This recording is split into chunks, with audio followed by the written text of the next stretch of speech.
দেশের আকাশে কোথাও শাওয়াল মাসের চাঁদ দেখা যায়নি। আগামী শনিবার উদযাপন হবে পবিত্র ঈদ উল ফিতর। পবিত্র ঈদ উল ফিতরের তারিখ নির্ধারণ এবং 1447 হিজরি সনের শাওয়াল মাসের চাঁদ দেখা পর্যালোচনায় সন্ধ্যায় জাতীয় মসজিদ বায়তুল মোকাররমে ইসলামিক ফাউন্ডেশনের সভাকক্ষে জাতীয় চাঁদ দেখা কমিটির বৈঠক হয়। এতে সভাপতিত্ব করেন ধর্মমন্ত্রী কাজী শাহ মোফাজ্জল হোসাইন কায়কোবাদ। সভা শেষে তিনি বলেন, আজ বাংলাদেশের আকাশে কোথাও শাওয়াল মাসের চাঁদ দেখা যায়নি।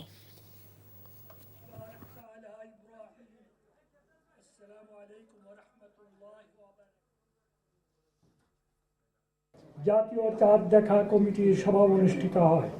বাংলাদেশ আবহাওয়া অধিদপ্তর ও মহাকাশ গবেষণা দূর অনুধাবন প্রতিষ্ঠান হতে প্রাপ্ত তথ্য নিয়ে পর্যালোচনা করে দেখা গেছে যে বাংলাদেশের আকাশে পবিত্র শাওয়াল মাসের চাঁদ দেখা যায়নি।